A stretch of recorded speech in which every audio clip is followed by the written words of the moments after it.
guys, and welcome back to reading class. Today I'm going to read you Dirty Bertie, Bogeys, the third story, which is called Magic. Magic, Chapter 1. A present for me? Bertie tore off the bag and stared at the black, shiny box. The Marvo Magic Set. Amaze your friends. A magic set, he gasped. Gran smiled. I saw it in a shop window and thought of you. Do you like it? Like it? Bertie would have happily swapped his sister for a magic set.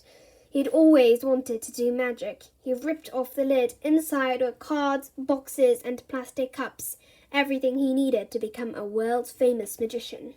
Bertie put on the black cloak and magician's hat. He waved his magic wand. Careful, said Gran. I don't want you turning me into a toad. Bertie stared at her. You think I'll be able to do real magic? He asked. Of course, with a bit of practice. Fantastic, said Bertie. The set came with a Marvo book of 101 magic tricks. It was a fat book with a lot of pages. Bertie didn't have time to read it right now. He wanted to get started on some magic straight away. Take a card, Gran, he said, holding out a pack. Gran took a card. Don't let me see it, said Bertie. He screwed up his eyes, frowning hard.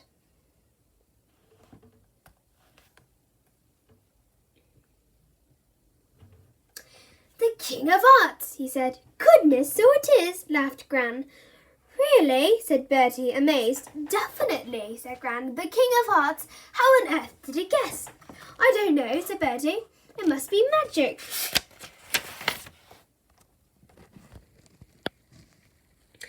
Bertie could hardly believe it. This is fantastic, he thought. All these years I had magic powers and I never even knew. He rushed into the kitchen. Mom, I can do magic. That's nice, said Mom, sipping her coffee.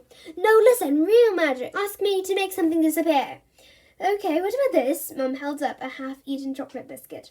Watch, said Bertie. He closed his eyes and thought magic thoughts. He waved his wand 3 times. When he opened his eyes, the biscuit had vanished. See, I told you, magic, he said. That's amazing, Bertie, said Mum, who seemed to have a mouthful. Bertie was on fire with excitement. He could do anything. He could turn his teacher to stone. He could make sweets grow on trees. He could make his sister a slave. Wait till he told his friends about this. Half an hour later, Bertie was standing in Eugene's garden. What are you going to do? Asked Eugene nervously. Just a magic spell, said Bertie. I've got to practice on someone. Why can't you practice on Darren? Darren shook his head. It's best to start on someone smaller. Why don't you turn him into a spider? No, cried Eugene. I don't like spiders. A worm. That'll be easy. He looks like a worm, grinned Darren. All right, said Bertie. Close your eyes. Promise it won't hurt, said Eugene. Go on. Eugene reluctantly closed his eyes. Bertie covered his head with a black cloak. It's dark. I don't like it, wailed Eugene. Keep your eyes closed. That's the magic cloth, said Bertie. It's not your hanky, is it? I don't want your germs. Quiet, said Bertie. How can I do spells if you keep talking? Bertie frowned. He raised his magic wand and chanted the magic words. Stinky, pinky, ponky swarm. Change Eugene into a worm.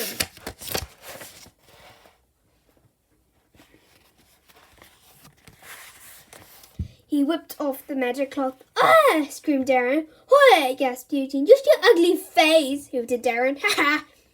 Bertie couldn't understand it. He'd waved his wand and repeated the spell. So why hadn't it worked?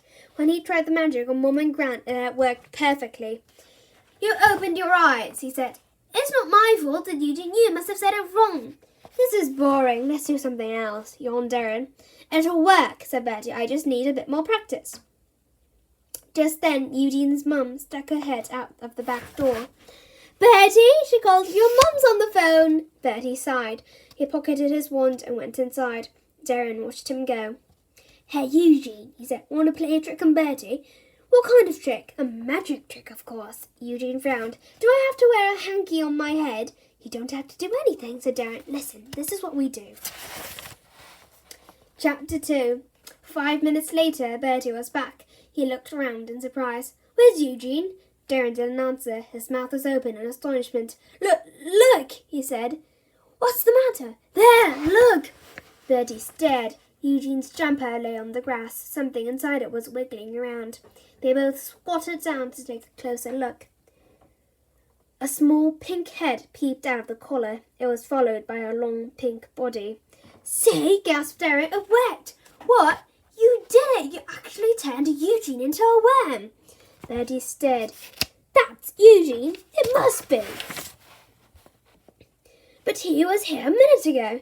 I know, then there was a flash of smoke and stuff, and the next minute he'd gone." Bertie stared at the tiny wiggling worm. "You sure that's him?" "Of course! That's his jumper, isn't it?" "Well," said Bertie, "I did it! I actually did it! I told you I could do magic!" The worm was wriggling its way across Eugene's jumper, trying to escape. Bertie picked it up, letting it wriggle on the palm of his hand.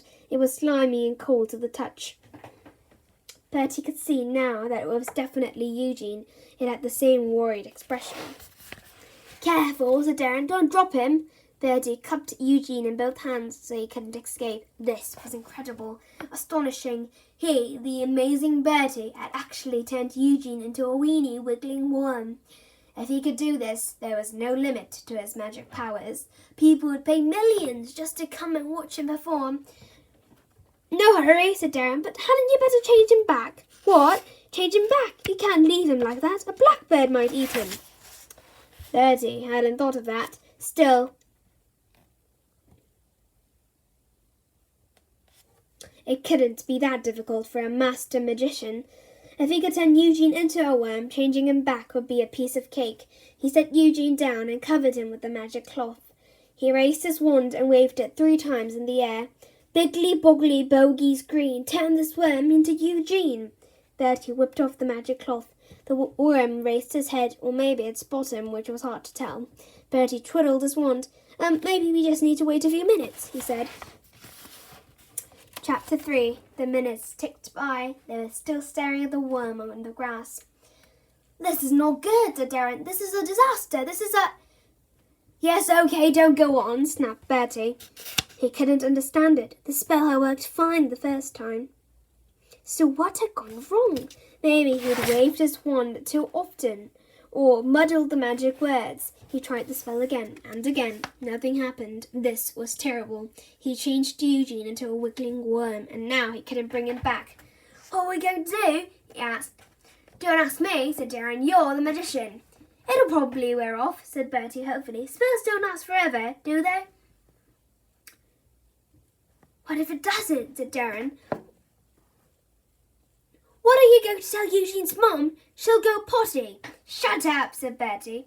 "I just need to think." He was pacing up and down the lawn. Maybe he should take Eugene home with him and consult his Marvel book of 101 magic tricks. "Eugene, your supper's ready!" Bertie froze in horror. Eugene's mum was coming down the path towards them. "Quick, hide him!" hissed Darren. Bertie scooped up Eugene and slipped him into his pocket. Eugene's mum stopped and gave them a puzzled look. "Where's Eugene? I thought he was with you." "No," said Bertie. He went in to change." "Change?" "Yes, to change into something smaller," said Darren, grinning. Bertie gave him a sharp kick. Eugene's mum was looking at them as if they were up to something. "That's odd. I didn't see him come in," she said. "Don't you?" said Bertie. "Maybe he just sneaked past." "Yes, probably wormed his way in," said Darren. Bertie shot him a warning look. "Anyway," he said, "we've got to be going, haven't we, Darren?" "Have we?" "Yes, my mum said I've got to go home." "Ugh!" Eugene's mum had suddenly leaped backwards as if she'd stepped in something nasty. Bertie looked down and saw the worm dangling from his pocket. He was wiggling around trying to escape. Bertie quickly pushed him back in. "There's a worm in your pocket!" screeched Eugene's mum. "Yes, he's my pet worm," said Bertie. "He likes it in there." "Bertie calls him Eugene, don't you, Bertie?" said Darren. Yes, said Bertie, turning red. "Although he's not Eugene, obviously. He's just a worm. Anyway, we'd better be going." He backed away and fled up the garden path. Chapter 4. Back home, Bertie hurried to his room and closed the door. He found his old goldfish bowl, the one that had belonged to his pet worm, Arthur, before Mom threw him out, and filled it with mud, leaves, and a dollop of peanut butter. Peanut butter was Eugene's favourite. Bertie rushed downstairs. He found the Marvel book of 101 magic tricks in the lounge and flicked through the pages. There were card tricks, vanishing tricks, and mind-reading tricks, but not a single mention of worms. Bertie threw the book down in disgust. He was really starting to worry now. What if Eugene was stuck as a worm forever? How was he going to explain it to Eugene's mum? She'd probably faint from the shock. Bertie! Uh-oh, Mum was calling. Bertie! She yelled again. Come here this minute! Bertie trailed into the kitchen. What? Don't pretend you don't know. What have I told you about keeping pests in your room? Bertie turned pale. His mum was holding a goldfish bowl, an empty goldfish bowl. Where is he? He gasped. If you mean your revolting worm, I threw it out in the garden where it belongs. No! Wailed Bertie. Dashing outside, Bertie scratched the flower beds on all fours. Eugene might be anywhere by now. He could have crawled under a rock or been swallowed by a cow, and it would all be Bertie's fault. Eugene would never forgive him, especially if he was already dead. Bertie scrabbled around in the dirt. Out of the corner of his eyes, he caught sight of something. Eugene! Bertie had never been so relieved in his life. But wait a minute, there was more than one worm. There were three. 3 fat pink worms. Which was Eugene? Eugene, said Bertie, speak to me. Wiggle your head if it's you. The worms all wriggled, but not in the way that helped. It was no good. He would just have to keep all 3 until he could work out which one was Eugene. But where could he hide them? Not in his bedroom. Mom was bound to find them. It had to be somewhere she would never think to look. Bertie smiled to himself. He knew just the place. Ding dong! Bertie thumped downstairs and opened the door. Darren stood outside, grinning like mad.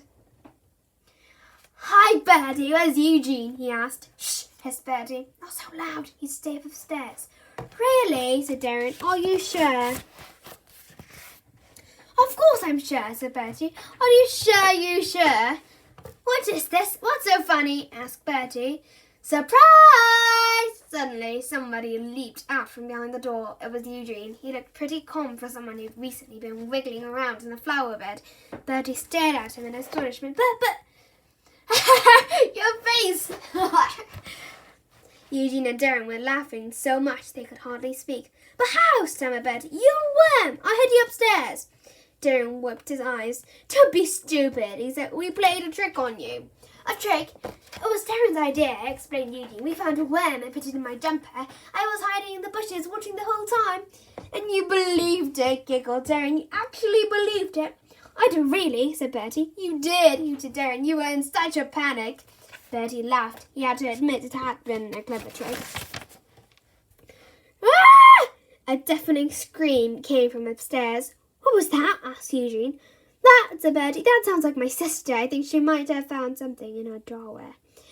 Bertie! Yelled Susie. Come on, said Bertie. I think it's time for a real magic trick. The one where I disappear. Well, that's the end of this book. Well, it was a nice reading, and I hope you enjoyed it. If you liked my channels of this book, please click many likes and subscribe Reading Club. I'll come back tomorrow with a new and improved book. Okay, bye everybody.